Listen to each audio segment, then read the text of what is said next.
मलाई प्रधानमन्त्रीको बारेमा धेरै टिप्पणी गरेर आफै लज्जित हुनु छैन, किनकि नेपालमा आज सबभन्दा लज्जित भाषण कसैले गर्दैछ भने हाम्रो प्रधानमन्त्रीले गर्दै हुनुहुन्छ। मैले मेरो प्रधानमन्त्रीलाई मानसिक सन्तुलन गुमाएको भनेर मैले भनेको छुइनँ। मेरो प्रधानमन्त्रीमा पागलपन सवार भयो भनेर मैले भनेको छैन। त्यो मेरो आरोप होइन, त्यो मेरो निष्कर्ष पनि होइन। तर उहाँका अभिव्यक्तिहरूले आज यो मुलुक त्यो निष्कर्षमा पुग्न खोजिरहेको छ। सुभाषजी जो संविधान सभाको अध्यक्ष हो, उहाँले के भन्नुभयो भने प्रधानमन्त्रीको हातमा यदि यो छडी दिने हो भने कुनै पनि बेला प्रधानमन्त्रीले यो छडी संसदमाथि चलाउँछ तर संसदको घाँटी निमोड्छ। त्यसकारण प्रधानमन्त्रीको हातबाट यो छडी झिक्नुपर्छ। सुभाषजीको शब्द हो त्यो। सही कसको छ त भन्दा यहाँपट्टि केपी ओलीको, यतापट्टि प्रचण्डको, यता विष्णु पौडेलको, यता जनार्दनको। यो सही केपी ओलीको हो कि होइन? कसले छोड्यो बौद्धले जनवाद? आज घरिघरि सपनामा सम्झना आयो होइन बौद्धले जनवाद। जीवित छ, प्रतिनिधि सभा जिउँदैछ, प्रतिनिधि सभालाई मार्न पाइँदैन। हाम्रो भनाइ यही हो। र आज उत्पात बौद्धले जनवादी, उत्पात एमाले भएर निस्किने कि भन्नुहोस् न त। हिजो त्यो एकता गरेर त्यो हस्ताक्षर गरेर मैले गल्ती गरेँ, म पश्चाताप गर्छु। एकपल्ट काशीमा गएर नुहाएर आउनुहोस्, जानुहोस्।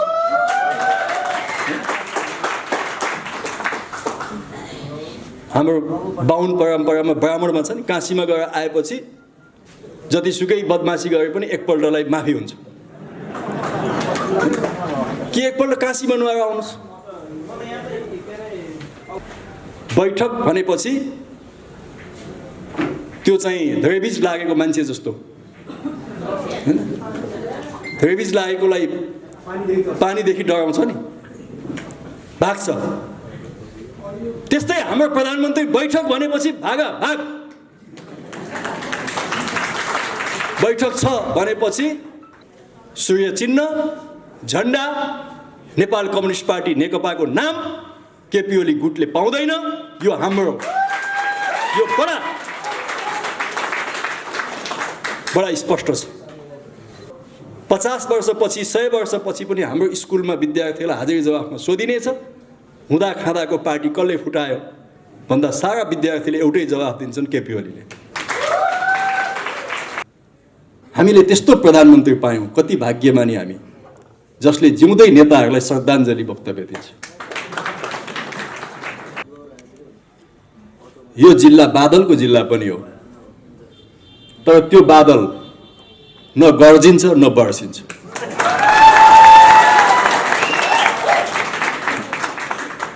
एकजना सेतो लुगा लगाएको महिला आइन्। उनको श्रीमान भर्खरै मलेसिया कि दुबईमा कहीँ बित्या थियो। उनले बडा दुःखका साथ भनिन्, हजुर मेरो श्रीमान त यस्तो बित्या थियो, म दुःख पाएँ हजुर, बाँच्ने आधार छैन हजुर। ज्ञानेन्द्र शाह त्यो पञ्चबाजाको धुनमा मुन्टो हल्लाइरहेको थिए, ठिक छ ठिक छ ठिक छ ठिक छ। आज कतै हाम्रा प्रधानमन्त्री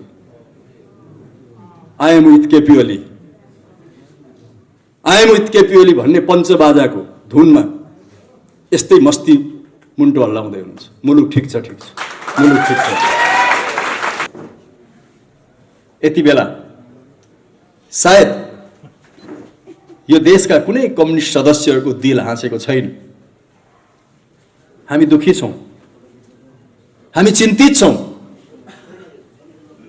तर कमरेडहरू, क्रान्तिको इतिहासमा त्यो निराशा, त्यो दुःख, त्यो चिन्ता, त्यो क्षणिक हुन्छ। त्यसले थुप्रै कविहरू जन्माउन सक्छ। यो बेला थुप्रै कविहरूले कविता लेख्न सक्छन्, पार्टी विभाजनको, नेताहरूको गालीगलजको, कम्युनिस्ट आन्दोलनको यति ठुलो धक्काको। तर एउटा क्रान्तिकारी सदस्यले कवितामा मात्रै आफूलाई सीमित गर्दैन, त्यो फेरि नयाँ ढङ्गले जाग्छ। किनकि त्यसमा जहिले पनि क्रान्तिकारी आशावाद हुन्छ। आज हामी त्यही क्रान्तिकारी आशावादलाई रक्त सञ्चार गर्नको लागि कमरेडहरूसँग भएको त्यो क्रान्तिकारी आशावादबाट हामीले समेत प्रेरणा लिनका लागि यहाँ उपस्थित भएका छौँ। र एक किसिमले भन्ने हो भने आज भरतपुर महानगरपालिकाले आयोजना गरेको यो कार्यक्रम नेपालको कम्युनिस्ट आन्दोलनलाई फेरि नयाँ ढङ्गले पुनर्गठन गर्न हामी सक्षम छौँ, हामी पछि हट्दैनौँ, हामी अगाडि बढ्यौँ भन्ने एउटा साझा शपथ ग्रहण पनि हो। म सम्पूर्ण कमरेडहरूलाई यो शपथ ग्रहणमा जो भाग लिनुभएको छ म आभार व्यक्त गर्न चाहन्छु। र आज केही ज्वलन्त मुद्दाहरू छन्। मैले भने यो जिल्लाको बारेमा विशेषताहरू, अर्को तर्फबाट एउटा विशेषता पनि छ। यहाँ यो जिल्ला बादलको जिल्ला पनि हो, तर त्यो बादल न गर्जिन्छ न बर्सिन्छ।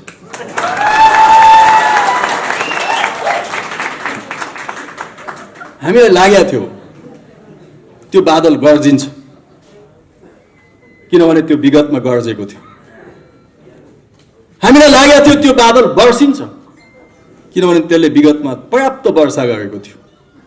तर आजको बादल बर्सिँदा पनि बर्सिँदैन, गर्जिँदा पनि गर्जिँदैन। त्यो गोठमा बाँधेको भैँसी जस्तो मजाले कुँडो खाएर आरामले सुती मात्र।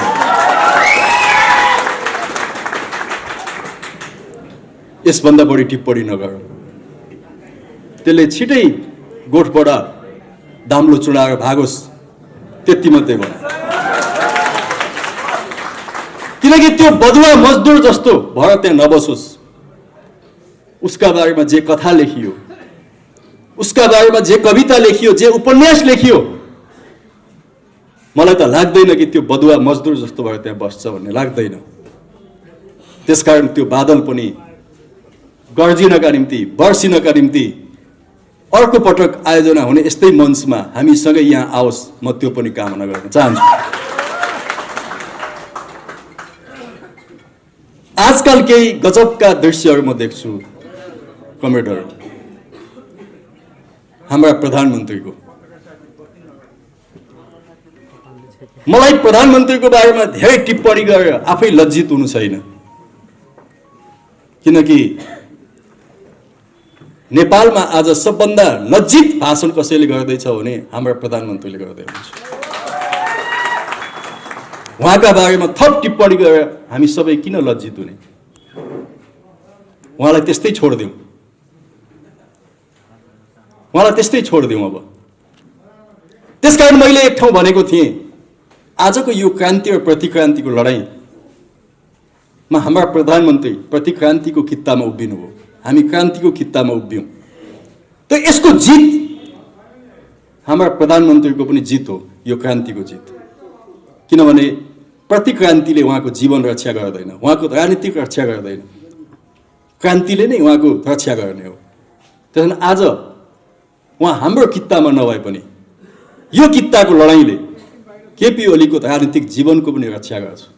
किनभने हामी त्यस्ता अमानवीय मान्छे होइनौँ जसले मानवतालाई बिर्सोस्, जसले सामान्य संवेदनशीलतालाई बिर्सोस्। हामीले त्यस्तो प्रधानमन्त्री पायौँ, कति भाग्यमानी हामी, जसले जिउँदै नेताहरूलाई श्रद्धाञ्जली वक्तव्य दिन्छ।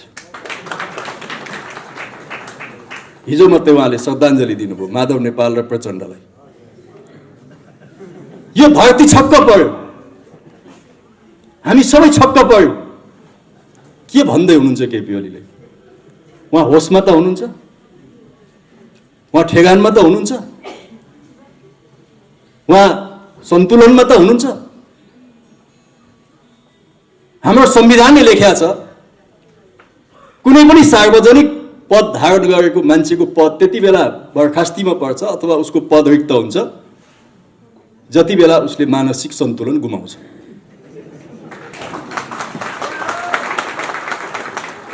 मलाई लाग्छ यो मेरो टिप्पणी होइन, यो आम जनताको टिप्पणी हो। जब हिजो प्रधानमन्त्रीले त्यो भाषण गर्नुभयो, अब आम जनताले, मिडियाले यो प्रश्न उठायो कि अब हाम्रो प्रधानमन्त्री त्यो सार्वजनिक पदमा बस्न सुहाउँछ कि सुहाउँदैन? त्यसैले आज हामी यही प्रश्न गर्नको निम्ति यहाँ उपस्थित भएका हौं। मैले मेरो प्रधानमन्त्रीलाई मानसिक सन्तुलन गुमाएको भनेर मैले भनेको छुइनँ। मेरो प्रधानमन्त्रीमा पागलपन सवार भयो भनेर मैले भनेको छैन। त्यो मेरो आरोप होइन, त्यो मेरो निष्कर्ष पनि होइन। तर उहाँका अभिव्यक्तिहरूले आज यो मुलुक त्यो निष्कर्षमा पुग्न खोजिरहेको छ। म कमरेड केपी ओलीलाई भन्न चाहन्छु, तपाईँ यो खालको अवस्थाबाट फर्किनुहोस्। अति भयो, अति भयो। र जे शब्दहरू तपाईँ प्रयोग गर्दै हुनुहुन्छ, हामी सबैलाई थाहा छ कमरेडहरू, नेता भनेको त्यो देशको एउटा शिक्षक हो, प्रधानमन्त्री त हेड सर नै हो, प्रधानाध्यापकै हो। आज त्यो हेड सरले, एउटा स्कुलको हेड सरले के पढाउँदैछ त? यो मुलुकलाई के पढाउँदैछ हाम्रो प्रधानमन्त्रीले? अशिष्टता, गालीगलोज, भण्डाफोड, अमानवीयता, निकृष्टता। हामी कस्तो समाज बनाउँदैछौँ? कस्तो समाज उहाँले बनाउन खोज्दै हुनुहुन्छ? आज यही प्रश्न हो कमरेडहरू। कम्युनिस्टहरूले कस्तो समाज बनाउँछ? कम्युनिस्टहरूले सभ्य समाज बनाउँछ। मार्क्सले के भन्नुभयो भन्दा, हजार विचारहरूलाई पनि तिमी चलखेल गर्न देऊ। माओ सेतुङले भन्नुभयो, सयौं फुलहरूलाई फुल्न देऊ। आज हाम्रा प्रधानमन्त्री फुलहरूलाई फुल्न दिने होइन, त्यसलाई कोपिलामै चुडिरहनु भएको छ। र उहाँ एक खालको, मलाई लाग्छ कतिपय व्यक्तिहरूले व्यवस्था बाहिरबाट, संविधान बाहिरबाट, कानुन बाहिरबाट त्यो राज्यमाथि, त्यो व्यवस्थामाथि, त्यो संविधानमाथि आक्रमण गर्छन् र त्यसलाई कतिपयले आतंकवादी भन्छ। आज प्रधानमन्त्रीले स्वयं व्यवस्थाभित्र बसेर संविधानलाई निर्लज्जताका साथ खिल्ली उडाइरहनु भएको छ, व्यवस्थाको भण्डाफोड गरिरहनु भएको छ, यो प्रणालीलाई ध्वस्त बनाइरहनु भएको छ भने आज नेपाली जनताले भन्ने छन् कि सिंहदरबार र बालुवाटारमा बसेर यो आतंकवाद छोड्नुस्, हामीले त्यो भन्नुपर्नेछ। अब आतंक मचाइरहनु। त्यसकारणले कमरेडहरू, मलाई यो भन्ने कुनै पनि मन छैन। यो भनेर म कुनै उत्साहको तपाईहरुबाट अपेक्षा गर्दिन। तर म आफै दुखी छु, आत्मालोचना गर्नुपर्ने छ कि हामीले कस्ता प्रधानमन्त्री बनाएका छौं, हामी कस्ता कार्यकर्ता रहेछौं, हामी कस्ता सदस्य रहेछौं। यस्ता मान्छेहरू कस्ता छन् भनेर पनि छान्न नजान्ने। सायद मैले मेरै विवेकमाथि, सायद मैले मेरै छनौटमाथि प्रश्न गर्नुपर्ने हुन्छ आज कि मुलुकले दुर्भाग्यपूर्ण अवस्था बिहोर्दैछ। कुनै जमाना थियो, मैले सुनेको थिएँ ज्ञानेन्द्र शाहको सरकारको बेला, ज्ञानेन्द्र शाहीको बेला, शाही सरकारको बेला धुमधाम उनी देश भ्रमणमा निस्के। बागलुङको एउटा कुरा सुनेको थिएँ मैले। तल पुरा पञ्चेबाजा बजार मालाले स्वागत गर्यो ज्ञानेन्द्र शाहलाई। एकजना सेतो लुगा लगाएको महिला आइन्। उनको श्रीमान भर्खरै मलेसिया कि दुबईमा कहीँ बित्या थियो। उनले बडा दुःखका साथ भनिन्, हजुर मेरो श्रीमान त यस्तो बित्या थियो, म दुःख पाएँ हजुर, बाँच्ने आधार छैन हजुर। ज्ञानेन्द्र शाह त्यो पञ्चबाजाको धुनमा मुन्टो हल्लाइरहेको थिए, ठिक छ ठिक छ ठिक छ ठिक छ। आज कतै हाम्रा प्रधानमन्त्री I am with KP Oli, I am with KP Oli भन्ने पञ्चबाजाको धुनमा यस्तै मस्ती मुन्टो हल्लाउँदै हुनुहुन्छ। मुलुक ठिक छ ठिक छ, मुलुक ठिक छ। म भन्न चाहन्छु मुलुक ठिक छैन। त्यति बेला पनि बागलुङमा कोही मानिसहरूले पर कुनाबाट भनिरहेका थियो मुलुक ठिक छैन महाराज। तर महाराजले त्यो सुनिबक्सिएन। तर जुन दिन महाराजले सुनिबक्सियो त्यो दिन महाराजले नारायणी हिट्टी दरबार छोड्ने दिन भइसकेको थियो। मलाई विश्वास छ केपी कमरेडले पनि कुनै दिन त्यो सुन्नुहुन्छ, जुन दिन सुन्नु होला त्यो दिन बालुवाटारबाट निस्किने दिन हुनेछ। त्यति मात्रै म भन्न चाहन्छु। अर्का एकजना मानिस थिए नानीमैया दाहाल, तपाईहरु धेरैले नाम सुन्नुभएको छ। म भर्खरै काठमाडौँमा पढ्न आउँदा राष्ट्रिय पञ्चायतको चुनावको धुमधाम चर्चा थियो 40-41 सालमा। त्यति बेला नानीमैया दाहाल भन्ने एकजना उम्मेदवार थिइन् काठमाडौँमा राष्ट्रिय पञ्चायतको। उनको प्रचार यति थियो कि ओहो जुलुस पनि उनका ठुला, मान्छे पनि उनका पछि दौड्या छन्। ती नानीमैया के थिइन् भने मञ्चमा गएर के बोल्छिन् ठेगान थिएन।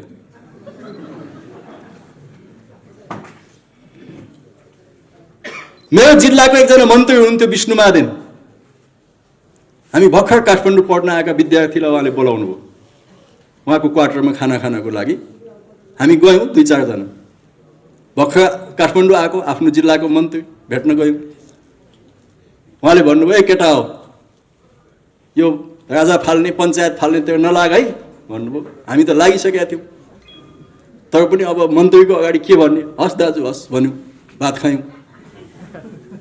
जब नानीमैया आइन् उनको क्वार्टरमा, त्यसपछि हाम्रो विष्णुमादेन दाई छटपटी गर्न थाल्नुभयो। ओहो यो बाउलाई आई भनेर त्यहाँबाट उठेर भाग्नुभयो अर्को ढोकाबाट।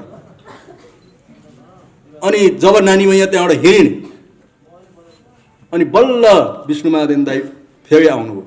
अनि हामीले सोध्यौँ, दाई किन भागेको? यो त यस्तै बाउलाई छ कि यसले के भन्छ के बोल्छ यसको त ठेगानै छैन। त्यहाँदेखि यसका अगाडि त पढ्नुहुन्न, भाग्नु ठिक छ। तर त्यस्ता मान्छेलाई राष्ट्रिय पञ्चायतमा जिताएको काठमाडौँ जस्तो ठाउँबाट किन जितायो होला नि भन्नुहोस् न। किन जिताएको भने काठमाडौँमा त पञ्चायत विरोधी जनमत थियो। पञ्चायतलाई खिल्ली उडाउनको निम्ति नानीमैया जस्ता मानिसलाई जिताएर पठाइदिएको काठमाडौँ। आज म हाम्रो प्रधानमन्त्री ठ्याक्कै त्यस्तै हुनुहुन्छ भन्दिनँ। त्यो भन्न मिल्दैन। मैले खालि तपाईहरुलाई घटना मात्रै मैले सुनाएको हो, विश्लेषण तपाईहरुले नै गर्नु होला।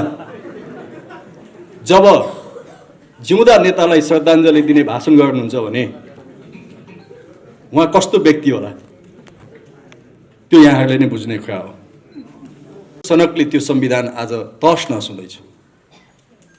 त्यसकारण त्यो संविधानको अपनत्व लिनको निम्ति त्यो संविधान मैले बनाएको हुँ, मेरो प्रतिनिधिले बनाएको, खबरदार त्यो संविधान च्यात्न पाइँदैन भन्नका निम्ति तपाईँ यहाँ आउनुभएको छ, हो कि होइन? मलाई यही लाग्छ। हामी किन यो भन्दैछौँ? पौष 5 गते हाम्रा प्रधानमन्त्रीले संविधानमा हुँदै नभएको व्यवस्थालाई प्रयोग गरेर जनताको जनप्रतिनिधिमूलक निकाय प्रतिनिधि सभाको विघटन गर्नुभयो। र आज हामी यसमै बहस गर्दैछौँ के यो गर्न पाइन्छ? संविधानमा यो छ? संविधानमा छ भने देखाउनु पर्यो कहाँ छ। 2047 सालको संविधानमा थियो। 2047 सालको संविधानको धारा चाहिँ 53 को 4 मा जो संविधान मसँग छ त्यसले के भन्थ्यो भने प्रधानमन्त्रीको सिफारिसमा सबै 5 बाट प्रतिनिधि सभाको विघटन गर्न सकिबक्सनेछ र त्यसपछि 6 महिनापछि चुनाव गर्नुपर्नेछ। धारा 53 को 4 मा थियो 47 को संविधानमा। जब यो बहस 72 सालमा संविधान बनाउँदा यो बहस भयो अब यो व्यवस्था राख्ने कि नराख्ने, त्यति बेला यो व्यवस्था राख्नुहुन्न भन्ने सबभन्दा अग्रभागमा बहस गर्ने मध्ये एकजना केपी कमरेड हो, सुभाष नेम्बाङजी पनि हो। हामी त सबै छँदै थियौँ यो राख्नुहुन्न भनेर। प्रचण्डले पनि भन्नुभएको थियो, माधव नेपालले पनि भन्नुभएको थियो, सबैले भनेकै थियो। त्यो बेला आज पनि हामीलाई सम्झना छ सुभाषजी जो संविधान सभाको अध्यक्ष हो, उहाँले के भन्नुभयो भने प्रधानमन्त्रीको हातमा यदि यो छडी दिने हो भने कुनै पनि बेला प्रधानमन्त्रीले यो छडी संसदमाथि चलाउँछ तर संसदको घाँटी निमोड्छ। त्यसकारण प्रधानमन्त्रीको हातबाट यो छडी झिक्नुपर्छ। सुभाषजीको शब्द हो त्यो। र हाम्रा अहिलेका प्रधानमन्त्रीजीको पनि त्यही बनायो। त्यसपछि 72 सालको संविधानमा यो कुरा हटाइयो। तर आज प्रधानमन्त्रीले धारा 76 को कुरा गर्नुहुन्छ। धारा 76 को 7 अनुसार मैले विघटन गरेँ भन्नुहुन्छ। अस्तित्व भन्नुभयो, तर हिजो जवाफ पठाउँदा के भन्नुभयो भने यो राजनीतिक मुद्दा हो, अदालत प्रवेश गर्नु हुँदैन। त्यसकारण हामी पनि भन्छौँ यो राजनीतिक मुद्दा हो भने अदालत प्रवेश नगरोस्। यदि यो संवैधानिक मुद्दा हो भने धारा 76 को 7 ले आजका प्रधानमन्त्री केपी ओलीलाई प्रतिनिधि सभा विघटनको कुनै पनि अधिकार दिएको छैन। त्यसकारणले प्रतिनिधि सभा जीवित छ, प्रतिनिधि सभा जिउँदैछ, प्रतिनिधि सभालाई मार्न पाइँदैन। हाम्रो भनाइ यही हो। म कमेन्टरलाई भन्न चाहन्छु, आज बहस सुरु भयो, त्यसकारण तपाईँले पनि यो गाउँ गाउँमा टोल टोलमा बहस गर्नुपर्छ। धारा 76 को 7 ले धारा 76 ले के भन्छ भने मन्त्री परिषद गठन भन्छ। त्यो मन्त्री परिषद गठन कसरी हुन्छ त भनेर भन्छ भने त्यसले धारा 1 मा के भन्छ भने धारा 76 को 1 मा प्रतिनिधि सभाको निर्वाचन पछि संसदमा प्रतिनिधि सभामा बहुमत प्राप्त दलको नेतालाई प्रधानमन्त्रीको रूपमा नियुक्ति गरिन्छ। आजका प्रधानमन्त्री त्यही धाराबाट नियुक्ति हुनुभएको, किनकि उहाँको दल बहुमतमा थियो त्यति बेला। हामी सबैले उहाँलाई प्रधानमन्त्री बनाउनको निम्ति साथ दियौं, त्यसकारणले उहाँ धारा 76 को 1 अनुसार नियुक्ति हुनुभयो। तर हाम्रो संविधानले के भन्छ भने यदि धारा 76 को 1 अनुसार प्रधानमन्त्री बन्न सकेन भने कहाँ जान्छ त भन्दा दोस्रो विकल्पमा जान्छ। त्यो विकल्प भनेको 2 वा 2 भन्दा बढी पार्टी मिलेर सरकार बनाउन सक्छ। त्यो प्रधानमन्त्रीले 30 दिनभित्र विश्वासको मत दिनुपर्छ संसदमा। यदि 30 दिनभित्र विश्वासको मत दिन सकेन भने फेरि अर्को विकल्पमा जान्छ। त्यो भनेको संसदमा सबभन्दा ठूलो दलको हैसियतले प्रधानमन्त्री बन्छ, जसरी 51 सालमा कमरेड मनमोहन अधिकारी प्रधानमन्त्री बन्नुभयो। तेस्रो विकल्प हो त्यो। तेस्रो विकल्पको प्रधानमन्त्रीले पनि 30 दिनभित्र संसदमा विश्वासको मत दिनुपर्छ। यदि 30 दिनभित्र संसदमा विश्वासको मत दिन सकेन भने चौथो विकल्पमा जान्छ। त्यो चौथो विकल्प भनेको संसदको प्रतिनिधि सभाको कुनै पनि सदस्यले म यो प्रतिनिधि सभाको विश्वास लिन्छु, मलाई प्रधानमन्त्री नियुक्ति होस् भनेर राष्ट्रपतिलाई विश्वास दिलायो भने राष्ट्रपतिले उनलाई प्रधानमन्त्री नियुक्त गर्न सक्नुहुन्छ। र त्यो प्रधानमन्त्रीले पनि 30 दिनभित्र विश्वासको मत दिनुपर्छ। यदि उसले 30 दिनभित्र विश्वासको मत दिन सकेन भने त्यसपछि पाँचौं विकल्प छैन। त्यसपछिको विकल्प भनेको प्रतिनिधि सभा विघटन हुन्छ अनि 6 महिनाभित्र चुनाव हुन्छ। ल, संविधानको व्यवस्था यही हो। मेरो मोबाइलमा भएको संविधान यही छ, तपाईको मोबाइलमा पनि छ। आज अब हाम्रो प्रश्न यही हो कि हाम्रा प्रधानमन्त्री केपी ओलीले कुन कुन विकल्प प्रयोग गर्नुभयो त? यी सबै विकल्प खोज्नुभयो? यी कुनै पनि विकल्प खोज्नु भएन। र यी विकल्पहरू प्रतिनिधि सभामा जिउँदैछन्। यही बहस विगतमा मनमोहन अधिकारीले संसद विघटन गर्दा पनि, विगतमा गिरिजा प्रसादले संसद विघटन गर्दा पनि र शेरबहादुर देउवाले संसद विघटन गर्दा पनि यही बहस भएको थियो। अघि पनि यहाँ चर्चा भयो, हामी बहुदलीय जनवादी एक हौं। म कमरेडहरूलाई भन्न चाहन्छु, म पनि बहुदलीय जनवादी हो। म नेकपा एमालेको 5औं महाधिवेशनको प्रतिनिधि हो, जहाँ मैले मदन भण्डारीको विचारलाई भोट हालेको मान्छे हो। त्यो बहुदलीय जनवादका केही पक्षहरू म तपाईलाई सम्झाउन चाहन्छु। मदन भण्डारीले बहुदलीय जनवादका 14 वटा विशेषता लेख्दा के लेख्नुभयो भन्दा संविधानको सर्वोच्चता, कानुनी राज्य, विधिको शासन, शक्ति पृथकीकरण, बहुमतको शासन, अल्पमतको विपक्ष, यी कुरा उहाँले लेख्नुभयो। आज हाम्रो प्रश्न छ, केपी ओलीले संसद विघटन गर्दा बहुदलीय जनवादको कुन पक्षलाई उहाँले बोक्नुभयो त? र आज बहुदलीय जनवादी एक हौं भनिरहनु भएको छ। संविधानको सर्वोच्चतालाई बोक्नुभयो, संविधान त च्यात्नु उहाँले। विधिको शासनको कुरा गर्नुहुन्छ भने दनादन संसद नभएको बेलामा अध्यादेश ल्याउँदै पार्टी फुटाउने अध्यादेश, संवैधानिक नियुक्तिमा अध्यादेश र संसदलाई बाइपास, कसरी यो विधिको शासन हुन्छ? दोस्रो पक्ष त्यो। तेस्रो पक्ष शक्ति पृथकीकरण, त्यो भनेको कार्यपालिका, व्यवस्थापिका र न्यायपालिका यी स्वतन्त्र छन् र एक अर्काको बिचमा नियन्त्रण र सन्तुलनको सिद्धान्तबाट चल्छन्। एकले अर्कोको काममाथि हस्तक्षेप गर्न पाइँदैन। शक्ति पृथकीकरणको सिद्धान्त त्यही हो। तर आज कार्यपालिकाले दिन दहाडै व्यवस्थापिकामाथि आक्रमण गरेको छ। कसरी शक्ति पृथकीकरण भयो? कसरी उहाँ बहुदलीय जनवादी हुनुभयो? र बहुदलीय जनवादको अर्को पक्ष हो बहुमतको सरकार, अल्पमतको विपक्ष। आज पार्टीभित्र हरेक मञ्चमा उहाँ अल्पमतमा पर्दै जानुभयो अनि संसद विघटनतिर जानुभयो र भन्नुभयो कि मलाई पार्टीले सहयोग गरेन। यदि उहाँ बहुदलीय जनवादी भएको भए उहाँ त पार्टीमा बहुमत बनाउन लाग्नु पर्थ्यो नि। बहुमतमाथि शासन गर्न कहाँ पाइन्छ बहुदलीय जनवादीले? आज पार्टीमा बहुमत कोसँग छ? हामीसँग छ। सचिवालयमा, स्थायी कमिटीमा, केन्द्रीय कमिटीमा, संसदीय दलमा, प्रतिनिधि सभामा, सब ठाउँमा बहुमत कोसँग छ? हामीसँग छ। यदि उहाँ बहुदलीय जनवादी भएको भए पार्टी स्थायी कमिटीमा बहुमत बनाउन जानु पर्थ्यो, केन्द्रीय कमिटीमा बहुमत बनाउने कोसिस गर्नु पर्थ्यो, संसदीय दलमा बहुमत बनाउने कोसिस गर्नु पर्थ्यो नि त। तर उहाँले त्यो केही पनि बाटोमा जानु भएन। उहाँ कहाँ जानुभयो त भन्दा अल्पमतले बहुमतमाथि तानाशाही लाद्न जानुभयो। र कसरी उहाँ बहुदलीय जनवादी हुन्छ? पूर्व एमालेका साथीहरू कतिपयलाई यही भ्रम दिएको छ। आउनुहोस् न बहस गरौँ ल, के हो बहुदलीय जनवाद?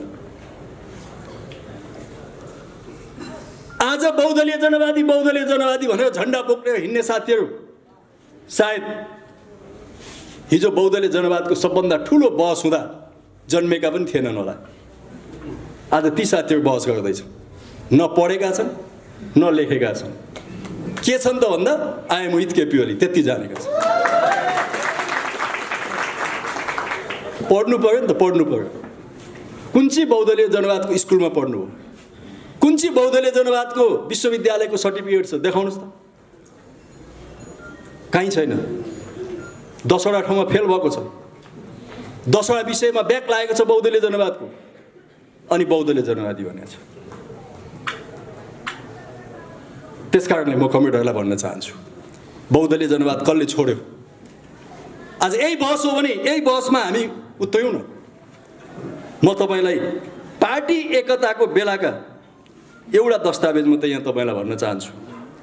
यो 2075 साल जेठ 2 गते कमरेड केपी ओली र प्रचण्डले सही गरेको डकुमेन्ट हो। 5 बुँदे डकुमेन्ट छ।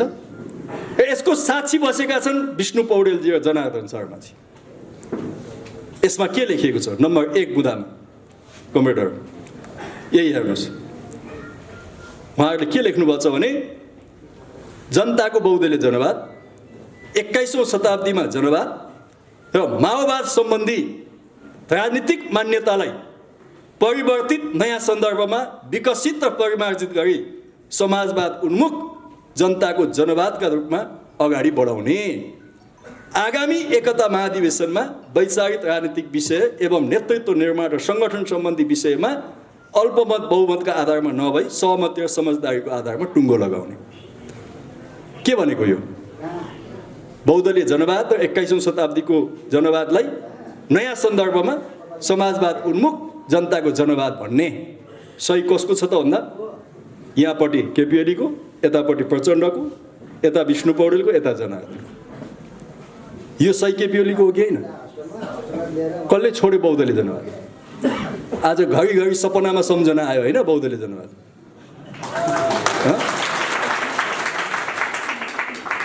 बहुदलीय जनवादले सपनामा लखेट्यो तपाईँलाई। सपनामा निद आएन, चैन भएन रातमा तपाईँलाई। अनि आज बहुदलीय जनवादको झझल्को आयो। बहुदलीय जनवादको कविता लेख्नुस्, तपाईले आफै बहुदलीय जनवादको घाँटी निमोठिसक्नुभयो। बस यो हो कमरेडर। एमाले एक हौँ, एमाले एक हौँ भन्नेले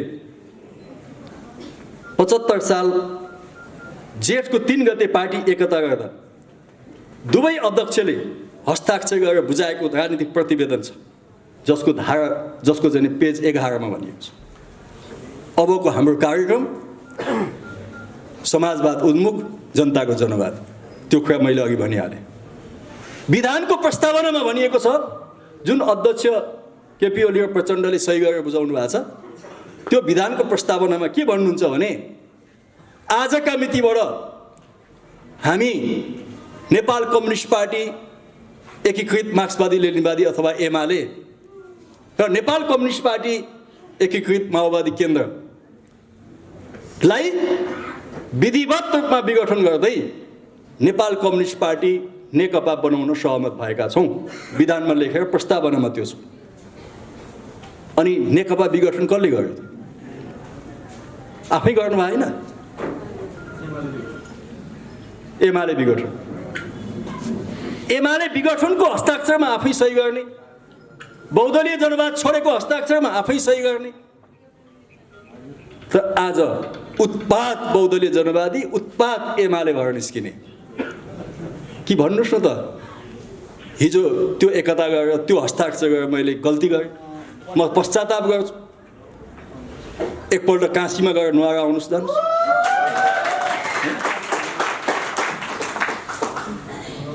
हाम्रो बाहुन परम्परामा ब्राह्मणमा छ नि, काशीमा गएर आएपछि जतिसुकै बदमासी गरे पनि एकपल्टलाई माफी हुन्छ। कि एकपल्ट काशीमा नुहाएर आउनुहोस्। काशीमा नुहाएर आउने हो भने ठिक छ, जाने आउने व्यवस्था हामी मिलाउँला, हैन? काशीमा गएर नुहाउनु त, अलिक शुद्ध भएर आउनुहोस्, हैन? त्यस कारणले म यस्ता भ्रममा नपर्नको निम्ति र यस्ता बकमफुसे बहसहरूमा नअल्झिनका निम्ति कमरेडरलाई भन्न चाहन्छु। आज हामीले नेपाल कम्युनिस्ट पार्टी नेकपाको नेतृत्वमा देशका सम्पूर्ण कम्युनिस्ट क्रान्तिकारी समूहहरूलाई, व्यक्तिहरूलाई एकताबद्ध बनाउँदै यो देशमा विशाल कम्युनिस्ट आन्दोलन निर्माण गर्न हिँडेका हुन् कमरेड केपी ओलीको कदमले नेपाली जनताको त्यो आशा र त्यो विश्वासमाथि गम्भीर घात भएको छ। यो प्रतिक्रान्ति हो, यो प्रतिगमन हो, यो अलोकतान्त्रिक छ, असंवैधानिक छ। त्यसकारण आज हामी यहाँ उत्रेका छौँ। पार्टीको आधिकारिकताको सन्दर्भमा म धेरै भन्न चाहन्न। हाम्रा कानुन, यो देशमा कानुनी राज्य छ भने यो दल सम्बन्धी ऐनको धारा चाहिँ नै दफा 44 को 6 ले स्पष्ट गर्छ। हो, कहिलेकाहीँ पार्टीहरू फुट्न सक्छन्, पार्टीमा विभाजन आउन सक्छ। त्यसकारणले हामीले के व्यवस्था गर्यौँ भने यदि पार्टी विगतमा धेरै फुटे, धेरै विभाजित भए, त्यसकारणले 72 सालको संविधानले र दल सम्बन्धी ऐनले के भन्यो भने अब पार्टी आधिकारिक ढङ्गले विभाजन हुने हो भने संसदीय दलमा 40%, पार्टीको केन्द्रीय समितिमा 40% लिएर जाँदा मात्रै आधिकारिक दलको मान्यता हुन्छ। तपाईले 3 महिना अगाडि उहाँले दल सम्बन्धी विधेयक ल्याउनुभयो, थाहा छ नि, पछि फिर्ता गर्नुभयो। त्यो दल सम्बन्धी विधेयक नेकपा फुटाउनको निम्ति ल्याएको थियो, किनभने उहाँलाई 40% पुगेन केन्द्रीय समितिमा, संसदीय दलमा पुगेन। त्यसपछि उहाँले 20% भए पनि पार्टी फुटाउन पाइन्छ भनेर अध्यादेश ल्याउनुभयो। 20% त पुर्याउनुहुन्छ उहाँले केन्द्रीय समितिमा, संसदीय दलमा। तर आज पार्टी कसले फोड्यो त भन्दा दायाँ बायाँ अरू चाहिँ दुनियाँ दिमाग यताउता बनाउँदै पर्दैन। यो सपाट हो। 50 वर्षपछि 100 वर्षपछि पनि हाम्रो स्कुलमा विद्यार्थीलाई हाजिरी जवाफमा सोधिनेछ, हुँदा खाँदाको पार्टी कसले फुटायो भन्दा सारा विद्यार्थीले एउटै जवाफ दिन्छन्, केपी ओलीले। किनकि उहाँ 3 महिना अगाडि नै पार्टी विभाजनको तयारीमा हुनुहुन्थ्यो। तर आज उहाँ आधिकारिकताको निम्ति बोल्दै हुनुहुन्छ। निर्वाचन आयोगले हामीलाई नै दिन्छ। त्यो निर्वाचन आयोग उहाँको पकेटको हो, उहाँको शाखा कमिटी हो निर्वाचन आयोग, उहाँको शाखा कमिटी हो सर्वोच्च अदालत होइन, ती संवैधानिक निकाय हुन्। तिनीहरूले संविधानको शपथ खाएका छन्। त्यो संविधान कसले बनाएको? नेपाली जनताले बनाएको, जनप्रतिनिधिले बनाएको। त्यसकारण तिनीहरूले जनप्रतिनिधि र नेपाली जनताको पनि शपथ खाएका छन्। तिनीहरूले दायाँ बायाँ गर्दैनन्, गर्न पाइँदैन। र मैले भने धारा यो दल सम्बन्धी ऐनको धारा चाहिँ 44 को उपदफा 6 ले यही भन्छ कमरेडहरू, विवाद भएको बखत, विवाद भएको समयमा उक्त पार्टीका केन्द्रीय पदाधिकारी र सदस्य मध्ये जुन पक्षसँग त्यस्तो समितिका पदाधिकारी र सदस्यको बहुमत रहेको छ, त्यही पक्षलाई विवाद उत्पन्न हुनु अगाडिको पार्टीको हैसियत प्राप्त हुन्छ र त्यही पक्षलाई चुनाव चिन्ह र चाहिँ झन्डा पनि प्राप्त हुन्छ। बडा राम्रो भाषामा है, सबैले बुझ्ने भाषामा यहाँ लेखिएको छ। अब केपी ओलीको निर्देशनमा, केपी ओलीको डिजाइनमा भएको छ भन्छन् मान्छेले। कति साथीहरू डराउँछन्, केपी ओलीले त सबै सेटिङ गरेका छन्। डिजाइन के हो सेटिङ? त्यसकारण मैले भने कि नेपाली राजनीतिमा सेटिङ फेटिङ चल्दैन। यो सेटिङ फेटिङले संविधान कुल्चन पाइँदैन। कोसँग सेटिङ गर्ने? प्रचण्ड र माधव नेपालसँग सेटिङ गर्दा नर्क गए जस्तो ठान्ने अनि प्रतिक्रियावादीहरूसँग सेटिङ गर्न जाने? तपाईँका मित्र को हुन्? तपाईँका मित्र, तपाईँका नजिकका साथी को हुन्? तपाईँको कम्युनिस्ट आन्दोलनका साथी को हुन्? तिनीसँग तपाईँ मिल्न नसक्ने अनि तपाईँ बाहिर बाहिर सेटिङ गर्न जाने। तिनीहरूले तपाईँको पार्टी बचाइदिन्छन्। तिनीहरूले बनाएको यो पार्टी, अदालतले बनाएको हो पार्टी, निर्वाचन आयोगले बनाएको हो पार्टी। यो पार्टी त सदस्यहरूले बनाएको हो। जब सदस्यहरू, बहुमत सदस्यहरू यो पार्टीका पक्षमा छन् भने सूर्य चिन्ह, झन्डा, नेपाल कम्युनिस्ट पार्टी नेकपाको नाम केपी ओली गुटले पाउँदैन। यो हाम्रो, यो बडा स्पष्ट छ। यो बडा स्पष्ट छ कमरेड। यसमा कहीँ इफ बट कहीँ केही पनि छैन। यति प्रष्ट छ हाम्रो कानुन, यति प्रष्ट छ हाम्रो संविधान। आज संवैधानिक लडाईँ हो, कानुनी लडाईँ हो भने त्यसको उपचार खोज्ने ठाउँ पनि यही नै हो। कहिलेकाहीँ संसदहरू अवरोध होला। उहाँले भन्नुभयो कि मलाई काम गर्न दिएन, मलाई काम गर्न दिएन। के काम गर्न दिएन? आज 2-3टा प्रश्न म उठाउँछु। के काम गर्न दिएन छ उहाँलाई?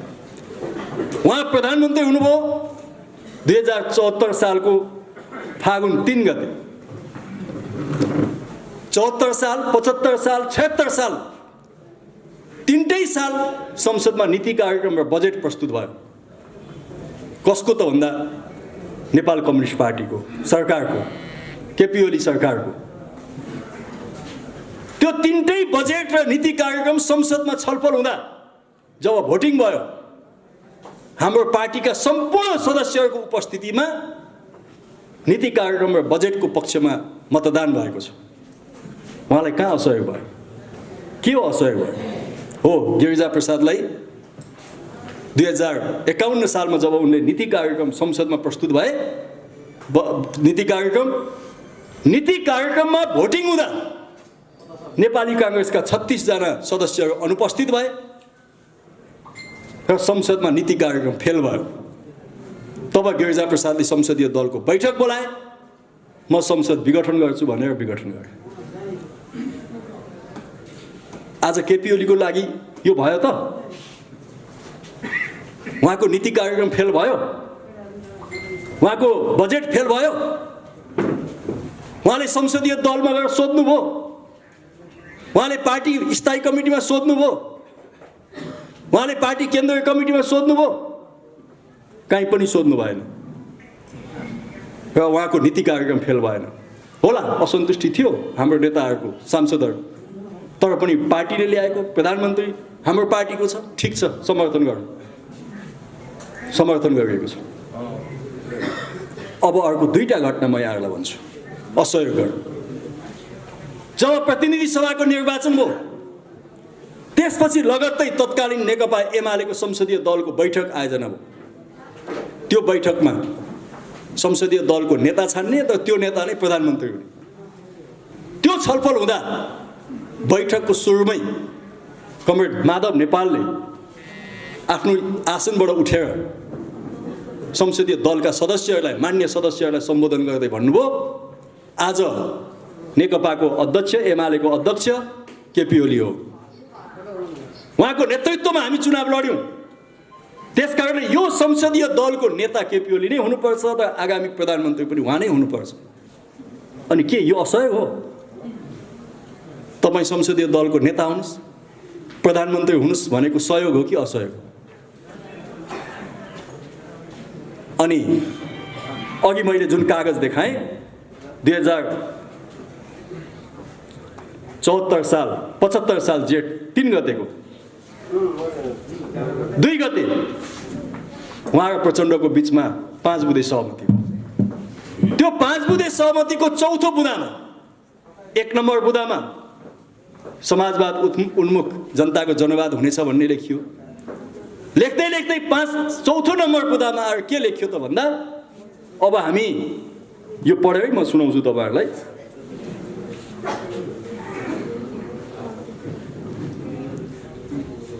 यो सबैलाई थाहा छ तर एकपल्ट फेरि पढौँ। चौथो नम्बर बुँदामा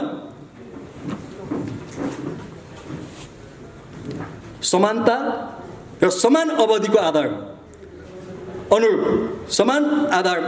समानता र समान अवधिका अनुरूप दुवै अध्यक्षले सरकारको नेतृत्व गर्ने। त्यो मतलब 2.5 वर्ष केपी ओली प्रधानमन्त्री हुने, 2.5 वर्ष पुष्पकमल दाहाल प्रचण्ड प्रधानमन्त्री हुने। यही भने होइन त? यो तपाईँले र मैले सही गरेको होइन नि, यो प्रचण्ड र केपी ओलीले सही गरेको डकुमेन्ट हो। हामी त मरेर जान्छौँ तर यो डकुमेन्ट मर्दैन, यो जीवित छ। जब यो डकुमेन्ट सार्वजनिक भयो अलिक पछि, सुरुमा कसैलाई थाहा थिएन यो भएको कुरा, तर पछि सार्वजनिक हुँदा केपी ओलीलाई निन्दै लागेन, दिनदिनै प्रचण्डलाई फकाउनु भयो। ए कमरेड यो नगर्नु, दिनदिनै फकाउनु भयो। अब यो चितवनतिर के खानुभएको थियो प्रचण्ड कामरेडले, धेरै छिटो फकिनेमा पनि के हो मलाई थाहा छैन, छिटै फकिनु भयो। उहाँले भन्नुभयो कि ल ठिक छ, त्यसो भने तपाईँ नै 5 वर्ष प्रधानमन्त्री हुनुहोस्, मैले यो कागज छोड्देँ। अनि उहाँ ढुक्कले निदाउनु भयो केपी ओली। अब म कमरेडहरूलाई सोध्न चाहन्छु, प्रचण्डले यो सहयोग गरेको कि असहयोग गरेको? अघि संसदीय दलमा नेता छान्दा माधव नेपालले सहयोग गरेको कि असहयोग गरेको? अहिले प्रचण्डले यो कागजको विषयमा फिर्ता लिँदा उहाँले सहयोग गरेको कि असहयोग गरेको? अरू झिना मसिना 2-4 कुरा छोडिदिनुहोस्, कहाँ के भयो, अप्ठ्यारो भयो होला। यदि अप्ठ्यारो भयो भने त उहाँले त आफ्नो घरको समस्या त यहाँ पो हल गर्नु पर्यो। दाजुभाइ दिदीबहिनीको झगडा भयो, एउटा भाइ मात्तेर सन्केर आगोको मझै मुस्लो बोकेर गाउँ बस्ती उजाड्न गयो, अनि मूर्खहरू त्यसैलाई जय जयकार गर्छन् कि जसले गाउँ बस्ती आगो लगायो तैँले गल्ती गरिस् भनेर सजाय दिने कि ओहो त त कस्तो बहादुर, सबै बस्ती पनि आगो लगाइस्, अब तेरो घर पनि जलाइस्, यस्तो पो मान्छे चाहिन्छ त भनेर जय जयकार गर्ने? आज यही प्रश्न हो कमरेडहरू। घरमा झगडा हुन सक्छ, यत्रो विशाल पार्टी बनाइएको छ, वर्षौंसम्म सँगै बसेका एउटै पार्टीमा त मत भिन्नता हुन्छ। 2-2.5 वर्ष पार्टी एकता गरेको, सबै मिलिसकिया छैन, त्यहाँ अलिअलि मत भिन्नता हुन्छ, कुनै ठुलो कुरा होइन मत भिन्नताको। तर त्यो मत भिन्नता त पार्टीभित्र पो हल गर्नु पर्यो त। बैठक भनेपछि त्यो चाहिँ धेरैबीज लागेको मान्छे जस्तो हैन, धेरैबीज लागेकोलाई पानीदेखि डराउँछ नि, भाग्छ। त्यस्तै हाम्रो प्रधानमन्त्री बैठक भनेपछि भागा भाग, बैठक छ भनेपछि अनि उहाँ म त आज बिरामी छु भनेर सिरा कोडेर सुत्नुहुन्छ, अनि बैठक आज भएन उहाँको स्वास्थ्यको कारणले भनेर बैठक स्थगित गर्यो, 5 मिनटपछि बैठक गर्नुहुन्छ अर्को फेरि, अर्को गुटको बैठक गर्नुहुन्छ। पार्टीको बैठकमा उहाँ बिरामी हुनुहुन्छ, पार्टीको बैठक ठिक छ प्रधानमन्त्रीको अनुपस्थितिमा किन गर्ने, पछि गराउनु भनिन्छ नि, मानवीयता कुरा पनि हो।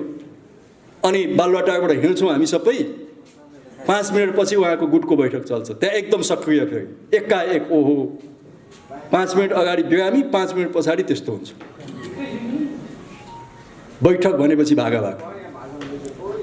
त्यही हामीले भन्यौँ कि यदि कम्युनिस्ट पार्टी हो भने यसको सङ्गठनात्मक सिद्धान्त के हो त? यसको सङ्गठनात्मक सिद्धान्त अल्पमत बहुमतको मातहत हुन्छ। प्रत्येक पार्टी सदस्यहरू पार्टी कमिटीको तर पार्टीको मातहत हुन्छन् र प्रत्येक पार्टी सदस्यहरू सार्वभौम हुन्छन्। उहाँले यो सिद्धान्त कहाँ मान्नु? अल्पमतमा पढ्छु बैठकमा आउँदिन, बहुमत हुन्छ अनि बैठक आउँछु। यस्तो पनि कम्युनिस्ट पार्टी बनायौँ त हामीले? आजसम्म कम्युनिस्ट पार्टीको स्कुलिङ शिक्षा भनेको के हो त? सङ्गठनात्मक सिद्धान्त के हो त? त्यसकारण कमरेडर आजको प्रश्न यो हो, तपाईँको समस्या हुन सक्छ मैले अघि भने कि घरभित्र समाधान गर्नुहोस्। ठिक छ, प्रचण्ड, माधव नेपाल, हामी सबै स्थायी कमिटीको बैठक 7 दिन 10 दिन 15 दिन 20 दिन 1 महिना बसोस्, छलफल होस् न, मन माझामाझ गरौँ, केपी ओलीलाई प्रधानमन्त्रीको रूपमा स्वीकारौँ, केही फरक पर्दैन थिएन। भदौमा त्यही भएको थियो, स्थायी समितिको बैठकले हल गर्न नसकेपछि कार्यदल बन्यो महासचिवको नेतृत्वमा, र त्यो कार्यदलले सुझाव दियो। के दियो त भन्दा 3टा मुख्य सुझाव। एउटा, केपी ओली नै प्रधानमन्त्री कायम हुने, महाधिवेशनसम्म अध्यक्ष पनि कायम हुने, तर पार्टीभित्र र सरकारी काममा र पार्टीका निर्णयमा सहमतिका साथ गर्ने। उहाँलाई पहिलो नम्बर दोस्रो नम्बर बुदा खुब चित्त बुझ्यो, प्रधानमन्त्री पनि तपाईँ नै हुने, पार्टी अध्यक्ष पनि हुने, क्या मजा थियो नि त उहाँलाई त्यो त, होइन? तर तेस्रो नम्बर बुदाले उहाँलाई 104 डिग्री ज्वरो आयो, मिल्ने भन्ने बुदासँग उहाँलाई असाध्यै ठुलो दुश्मनी छ। के हो मलाई थाहा छैन, मिल्ने भन्ने शब्दप्रति उहाँको दुश्मनी छ। जब अघिल्लो दिन त्यो निर्णय भयो, 3 दिन पछाडि उहाँले त्यो बैठकका निर्णय आफै उल्लङ्घन गर्यो, त आजको समस्या उत्पन्न हो। त अर्को प्रश्न यो फन्डामेन्टल प्रश्न हो कमरेडर, संसदीय व्यवस्थामा, पार्टी सिस्टममा यदि तपाईँको पार्टीभित्र केही समस्या छ भने तपाईँले बहुमत बनाएर प्रचण्डलाई हटाउन सक्नुहुन्छ, अथवा प्रचण्डले बहुमत बनाएर केपी ओलीलाई हटाउन सक्नुहुन्छ। तर तपाईँको पार्टीभित्रको झगडाले जननिर्वाचित सार्वभौम सत्ता सम्पन्न प्रतिनिधि सभालाई फाँसीमा चढाउन पाइन्छ? त्यो अधिकार कहाँबाट छ? आजका फन्डामेन्टल प्रश्नहरू आम हिसाबले सैद्धान्तिक प्रश्न हुने। त्यसकारण म कमरेडरलाई भन्न चाहन्छु, बेलायतको प्रसङ्ग कहिलेकाहीँ अन्तर्राष्ट्रिय अभ्यासको पनि कुरा गरिन्छ।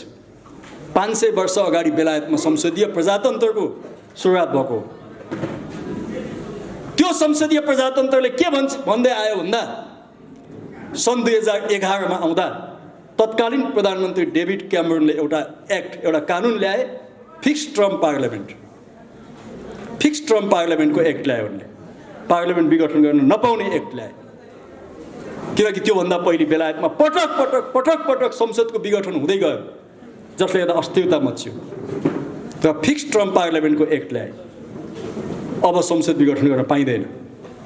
तर त्यो कानुनमा पनि एउटा क्लज के राख्यो भने, यदि प्रधानमन्त्रीले प्रतिनिधि सभामा संसदमा गएर चाहिँ म यो संसद विघटन गर्छु भन्नुभयो र त्यो प्रधानमन्त्रीको प्रस्तावलाई संसदको 2/3 बहुमतले समर्थन गर्यो भने त्यो संसद विघटन हुन्छ र चुनाव हुन्छ। बेलायतको कानुन यही हो आजको। त्यही अनुसार 2017 मा तत्कालीन प्रधानमन्त्री थेरेसा मेले संसदमा गएर सोधिन्, म यो संसद विघटन गर्छु भनिन्, संसदको 2/3 बहुमतले हुन्छ भन्यो। त्यसपछि 2019 मा आजका प्रधानमन्त्री बोरिस जोन्सनले फेरि सोधे, यो ब्रेक्जिट गर्नु छ, युरोपबाट बेलायतलाई अलग गर्नुपर्ने छ, यसको निम्ति नयाँ चुनावमा जानु पर्यो, जनादेश चाहियो, त्यसको निम्ति संसद विघटन गर्छु मैले भन्दा संसदमा अपोजिसन पार्टीले पनि साथ दिएर 2/3 बहुमत पुग्यो, संसद विघटन भयो, चुनाव भयो। आज अन्तर्राष्ट्रिय अभ्यासको जुन कुरा गरिँदैछ, यो अभ्यास नेपालमा कहीँ भयो त?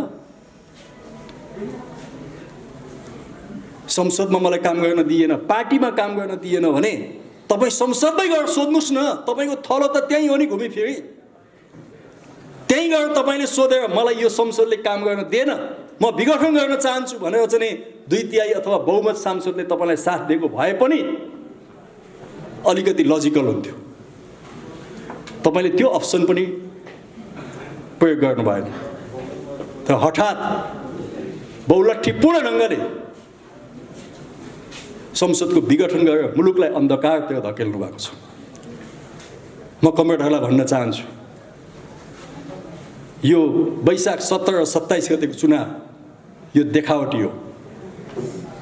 यो सोम शर्माको सपना जस्तै देखावटी हो। यो चुनाव हुनेवाला छैन। उहाँले नै भनिसक्नुभयो चुनाव हुँदैन, प्रधानमन्त्रीले नै भनिसक्नुभयो चुनाव हुँदैन। म कुनै ज्योतिषी होइन, तर म कमरेडहरूलाई यति चाहिँ भविष्यवाणी गर्न चाहन्छु, जब वैशाखमा चुनाव हुँदैन तब के हुन्छ? चैतको अन्तिमतिर, वैशाखको पहिलो हप्तातिर हाम्रा प्रधानमन्त्री केपी ओलीजीलाई पनि हामी जस्तै सडकमा फालिन्छ। उहाँ पनि आउने ठाउँ यही सडक हो। त्यसपछि यो देशमा एउटा ठुलो गम्भीर राजनीतिक वैधताको प्रश्न उठ्छ, राजनीतिक शून्यता, संवैधानिक शून्यताको प्रश्न उठ्छ। उहाँकी एकजना सांसदले भनिन् अस्ति, केपी बा यो संघीयता पनि खारेज गरिदेऊ, तिमीलाई जय जयकार गर्छौँ भने। अब देश त्यतैतिर जाने। आजका उपलब्धि गणतन्त्र खारेज गरेर संघीयता, समावेशिता, महिलाहरूलाई 33% संसदमा ल्याउने कुरा उहाँलाई कति पनि चित्त बुझेको छैन। जनजाति, मधेसी, मुस्लिम, अल्पसंख्यक जातिहरूले जुन अधिकार संविधानमा पाएका छन्, केपी ओलीका निम्ति ती झन्झटका विषय हुन्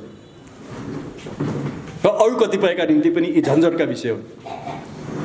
त्यसैले मुलुक एउटा गम्भीर राजनीतिक सङ्कटतिर, संवैधानिक सङ्कटतिर र डरलाग्दो परिस्थितितिर जाँदैछ कमरेडहरू। त्यसकारण हामी नेपाल कम्युनिस्ट पार्टीका, नेकपाका सचेत साथीहरूले यो परिस्थितितिर जान नदिनका निम्ति न्यायालयको पनि ध्यान आकर्षण गरेका छौँ। हो, हामी सर्वोच्च अदालतको स्वायत्ततामाथि प्रश्न उठाउन चाहदैनौँ, निर्वाचन आयोगको स्वायत्ततामाथि प्रश्न उठाउन चाहदैनौँ। उहाँहरूले के निर्णय गर्नुहुन्छ, मलाई विश्वास छ कि कानुन, संविधान भन्दा माथि कसैले पनि निर्णय गर्न सक्दैन। उहाँहरूलाई निर्णय गर्ने आधार त्यही। त आज हामी भन्दैछौँ कि तपाईँले यो निर्णय गर्नुहोस्, ऊ निर्णय गर्नुहोस्, हामी भन्दैनौँ। तर हाम्रो ओपिनियन हामीले दिएका छौँ, हाम्रो विचार हामीले दिएका छौँ। आजका केही आधारभूत प्रश्नहरू हामीले उठाएका छौँ। ती प्रश्नहरूमा बहस होस्।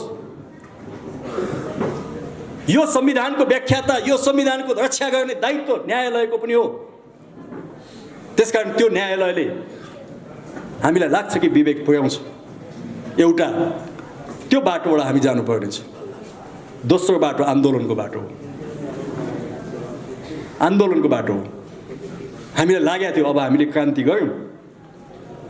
62-63 जब हामी आयौँ, संविधान बनायौँ, मूलभूत हिसाबले एउटा जनवादी क्रान्तिको फेज सम्पन्न गर्यो, हामीलाई त्यो लागेको थियो। र त्यो हो पनि। कुनै सन्की शासकहरूले त्यो अधिकार खोसे भन्दैमा हाम्रो क्रान्ति पछाडि जाँदैन। शासकहरू कहिलेकाहीँ सन्की आउन सक्छन्, त्यो सेनाबाट आउन सक्छ, त्यो धर्मका नामबाट आउन सक्छ, दुनियाँमा देखेका छौँ। र कहिलेकाहीँ त्यो जननिर्वाचित भएर पनि आउँछ। कमरेडहरू, 1972 मा हाम्रो छिमेकी देश भारतमा इन्दिरा गान्धीले इमर्जेन्सी घोषणा गरिन्, सङ्कटकाल।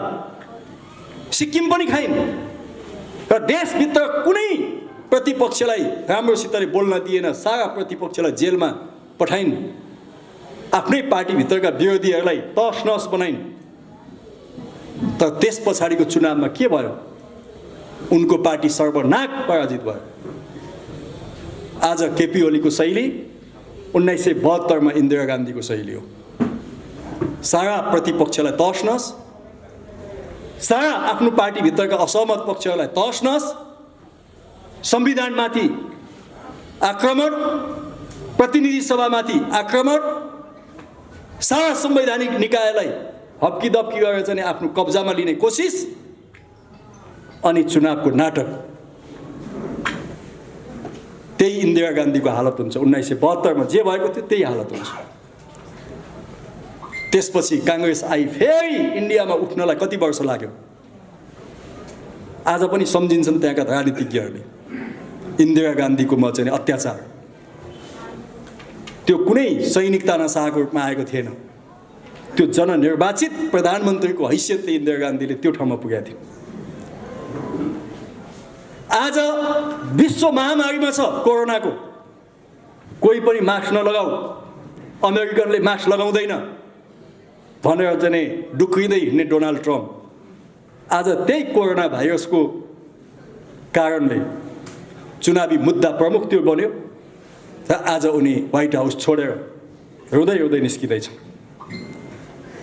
विवेक नपुर्याउँदा त्यो हुन्छ शासकहरूको हालत। हामीलाई थाहा छ 1990 मा हुँदा खाँदाको जननिर्वाचित दुमा संसदलाई एल्सिन जस्ता मूर्ख शासकहरूले बम पड्काए संसदमा र कम्युनिस्ट पार्टीलाई ध्वस्त गरे, समाजवादलाई ध्वस्त गरे। तर रुसमा एल्सिनको शासन पनि टिकेन, चलेन। त्यसैले म कमरेडहरूलाई भन्न चाहन्छु कि यस्ता अतिवादी, अलोकतान्त्रिक, निरङ्कुश सर्वसत्तावादी सोचहरू दुनियाँमा कहीँ पनि सफल भएका छैनन्। एकजना आफ्नो पतिको वियोगमा दुःखको बिलौना गाएकी महिलालाई हँसी ठट्टा गर्ने ज्ञानेन्द्र शासक पनि टिकेनन्। ओहो, उनको तामझाम एकपल्ट सम्झिनुहोस् त। कहाँ पञ्चे बाजा बजेनन्, कहाँ फुलमाला लिएनन् मान्छेले। हाम्रा प्रभु नै आएछन् माथिबाट भनेर ओहो सबै घुँडा धसेर गए, तर नेपाली जनता गएन। आज काठमाडौँ लगायत केही ठाउँमा केपी ओली गुटको नाममा पञ्चभेला भइरहेको छ। मलाई लाग्छ त्यो पञ्चभेला हो। जोरदार ढङ्गले बाजा बजाइन्छ, केपी ओली त्यसमा मस्ती नाचिरहनु भएको छ। कुनै बेला हामी भन्थ्यौँ इरानमा एकजना शासक थिए र जब उनी भागेर अमेरिका गए त्यसपछि उनले बडा एकदमै भावुक स्टेटमेन्ट दिएका छन्। जति बेला म इरानमा थिएँ मैले मेरो देश बुझिनँ, जति बेला मैले मेरो देश बुझेँ म देशमा थिइनँ, किनकि उनी भागेर गइसकेका थिए। जबसम्म देशमा थिए उनले देश बुझेनन्, यस्तै मस्तीमा हिँडे हैन। सत्ताले दुई चार उन्माद त ल्याइहाल्छ, बाजागाजा ल्याइहाल्छ, अन्धभक्तहरू ल्याइहाल्छ, बटुल्छ हैन, धर्मभीरुहरू पनि ल्याउँछ। त्यसकारणले म भन्न चाहन्छु कि आज यो पार्टी जुन हामीले पुनर्गठन गर्दैछौँ, यो पार्टीको नेतृत्वलाई हामीले भ्याटिकन सिटीको पोप जस्तो बनाउने होइन साथी हो। हामी भ्याटिकन सिटीका पोपमा विश्वास गर्दैनौँ, राजनीतिक नेतृत्वमा हामी विश्वास गर्छौँ। भ्याटिकन सिटीका पोपले दायाँ फर्क भनेपछि दायाँ फर्किने, बायाँ फर्क भनेपछि बायाँ फर्किने। अब यो नेपाल कम्युनिस्ट पार्टीको पुनर्गठन जुन हामीले गर्दैछौँ, यो दायाँ फर्क र बायाँ फर्क हुने कार्यकर्ता हुँदैन, यसमा विवेकशील कार्यकर्ता हुन्छ। त्यसकारण आज म केपी कमरेडलाई भन्न चाहन्छु, तपाईँ पनि त्यही इरानको बादशाह जस्तो, जुन बेला म पार्टीमा थिएँ मैले पार्टी बुझिनँ, जुन बेला मैले पार्टी बुझेँ त्यो बेला म पार्टीमै थिइनँ। कुनै बेला तपाईँले यो स्टेटमेन्ट दिनुहुन्छ, हेरिराख्नु होला, तपाईँको हातमा पार्टी हुँदैन। तपाईँको दुखान्त र वियोगान्त अन्त्य हुनु अब सम्भावी छ यदि तपाईँ सच्चिनु भएन भने। म कमरेडहरूलाई भन्न चाहन्छु, उपन्यासमा, फिल्ममा कहिलेकाहीँ तपाईँको नायकले धोका दिन्छ, के गर्नुहुन्छ? हामीलाई लाग्छ नायक एकदमै राम्रो छ, एकदमै राम्रो छ, नायिका पनि भनौँ एकदमै राम्रो छ, तपाईँ ताली बजाउनुहुन्छ त्यो नायक नायिकाहरूको। तर जब तपाईँको लास्टमा पुग्छ, नायकले पनि धोका दिन्छ, नायिकाले पनि धोका दिन्छ, फिल्म हलबाट आँसु झार्दै दर्शकहरू निस्किन्छ। कहिलेकाहीँ हुनसक्छ। आज मान्नुहोस् कि तपाईँको एउटा नायकले धोका दियो, नायक र नायिकाहरूले धोका दिए भनेर अर्को फिल्म निर्माणमा बन्द हुँदैन, अर्को फिल्म फेरि बन्छ, अरू उपन्यास फेरि लेखिन्छन्। आज एउटा नायकले धोका दियो भनेर यो कम्युनिस्ट आन्दोलन समाप्त हुँदैन। यो कम्युनिस्ट आन्दोलनमा अरू सयौं, लाखौं, हजारौं नायक नायिकाहरू जन्मिनुपर्छ, अनि मात्रै यो पुनर्गठन हुन्छ। त्यसकारण म कमरेडहरूलाई भन्न चाहन्छु, आज केपी ओलीको सर्वसत्तावाद मात्रै हामीले फाल्दैनौँ। प्रतिनिधि सभा त पुनर्स्थापना हुन्छ, अरू विकल्पै छैन। संविधानको रक्षा हामी गर्छौँ, अरू विकल्पै छैन। त्यसको साथसाथै हामीले चलाएको यो वैचारिक, राजनीतिक र सडक आन्दोलनबाट नेपालको कम्युनिस्ट आन्दोलन पनि नयाँ ढङ्गले पुनर्गठन हुन्छ। हामीसँग, यो पार्टीसँग हिजो शान्तिपूर्ण आन्दोलनमा काठमाडौँमा गणतन्त्र र राजाको संविधान च्याप्दै हिँड्ने अग्रज युवाहरूको पंक्ति छ। आज यो पार्टीसँग 10 वर्षको जनयुद्धमा प्रत्येक क्षण मृत्युसँग जुझ्दै आएको युवा साथीहरूको पंक्ति छ। आज यो पार्टीसँग संसदभित्र अत्यन्तै प्रभावशाली भूमिका खेल्ने प्रतिनिधि सभा, राष्ट्रिय सभा र अरू मान्य साथीहरू छन्, जनप्रतिनिधिहरू। आज यो पार्टीसँग प्रखर वक्ताहरू छन्, बुद्धिजीवीहरू छन्, तर्क गर्न सक्ने मानिसहरू छन्। यो पार्टी कुनै भेडी गोठको पार्टी होइन। यो भेडो एकातिर जाँदाखेरि भेडाको माउ एकातिर जाँदा मरिन्छ कि बाँचिन्छ थाहा नभइकन त्यतै हाम फाल्ने यो प्रचण्ड र माधव नेपालले नेतृत्व गरेको पार्टी त्यो हुन सक्दैन। यसका प्रत्येक सदस्यहरूले विवेक पुर्याउँछन्। त्यसकारण म कमरेडहरूलाई भन्न चाहन्छु, यो राजनीतिका, नेपाली राजनीतिका सबभन्दा प्रखर, सबभन्दा जुझारु, सबभन्दा निष्कलङ्क नेतृत्व युवा पंक्ति आज यो पार्टीसँग छ। त्यो आत्मविश्वासका साथ अगाडि बढौँ। हामीले आन्दोलनको कार्यक्रमको घोषणा गरेका छौँ, त्यो भन्दा पनि सशक्त जान्छौँ हामी। आज संगठनलाई पुनर्गठन गर्दै, आन्दोलनलाई पनि सँगै लाँदै हामी जानु छ। तपाईहरु नेपालको मध्यभागमा हुनुहुन्छ, चितवन फेरि एकपल्ट सम्झिनुहोस् साथी हो। हामीले यो अन्तिम युद्ध हो, आफ्नो ठाउँबाट उठ अन्तर्राष्ट्रिय गीत गायौँ। त्यो गीत एकपल्ट फेरि गाउँ, यो अन्तिम युद्ध हो, आफ्नो ठाउँबाट उठ, जाग हे भोका नङ्गाओ। आज सडकमा फालिएका हामी भोका नाङ्गाहरू हौँ। जब भोका नाङ्गाहरू जाग्छन्, यसले कुनै शासकहरूको हतकडीले त्यसलाई मचे रोक्न सक्दैन। बन्दुक बोक्नु पर्दैन। अब बन्दुक बोक्ने बाटो हामीले छोड्यौँ। जनताको जनसागरबाट, शान्तिपूर्ण बाटोबाट, वैधानिक बाटोबाट यो खालका कुनै बेस नभएका, आधार नभएका टप्परटुइया सर्वसत्तावादी शासकहरूलाई त्यो जनसागरले बढार्छ र नारायणीको किनारतिर धकेलिदिन्छ र राजनीतिको केन्द्र भागमा हामी आउँछौँ, हाम्रो पार्टी आउँछ, हाम्रो नेतृत्व आउँछ र त्यसले आजका सारा व्यथितिहरूलाई फेरि सही ट्र्याकमा ल्याउने त्यो हिम्मतका साथ अगाडि बढौँ। कमरेडहरू, चितवन जाग्नुहोस्, जाग्नु भएको छ। आन्दोलनमा पनि, सडकमा पनि तपाईँले अग्रभागमा आउनुहोस्। यो नेपालको मध्य भागमा यहाँ 10औं लाख मानिसहरू सडकमा आउनुपर्छ। मलाई लाग्छ कि यो उपस्थितिले त्यो सम्भव छ।